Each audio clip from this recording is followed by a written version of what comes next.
మంచిర్యాల జిల్లా ప్రధాన వార్తలను చూస్తే జిల్లాలో ఈరోజు తెల్లవారుజామున ఘోర రోడ్డు ప్రమాదం చోటు చేసుకుంది. జైపూర్ మండలం ఇందారం ఎక్స్ రోడ్ వద్ద జాతీయ రహదారిపై ఆగి ఉన్న బొలెరో వాహనాన్ని లారీ ఢీకొన్న ఘటనలో 3 కూలీలు అక్కడికక్కడే మృతి చెందారు. మరో 11 మంది కూలీలకు తీవ్ర గాయాలయ్యాయి. హుటాహుటిన మంచిర్యాల ప్రభుత్వ ఆసుపత్రికి గాయపడ్డ వారిని తరలించారు పోలీసులు. మహారాష్ట్రలోని చంద్రపూర్ నుండి కరీంనగర్కు వ్యవసాయ పనుల కోసం వెళ్తుండగా ఈ ప్రమాదం చోటు చేసుకుంది.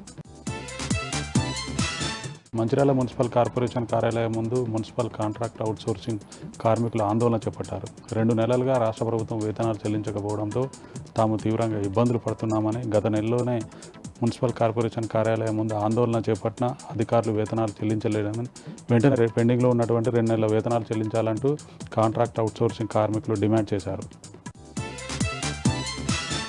మంచిర్యాల జిల్లా మందమర్రి సమీపంలో గల జాతీయ రహదారిపై ఉన్న టోల్గేట్ కాంట్రాక్టు కార్మికులు ధర్నా చేపట్టారు. ఏడాది కాలంగా అదాని సంస్థ పీఎఫ్ను జమ చేయడం లేదంటూ కార్మికులు ఆందోళన వ్యక్తం చేశారు. తమ సమస్యలు పరిష్కరించాలంటూ అదాని సంస్థకు చెందిన అధికారులను అడిగితే తమను వేధింపులకు గురి చేస్తూ విధుల నుండి తొలగిస్తున్నారంటూ కాంట్రాక్టు కార్మికులు ఆగ్రహం వ్యక్తం చేశారు. మంచిర్యాల జిల్లాలో 306 గ్రామ పంచాయతీలు, కొమ్రంభీం ఆసిఫాబాద్ జిల్లాలో 335 గ్రామ పంచాయతీలకు కొత్త పాలక వర్గాలు కొలువుదీరాయి.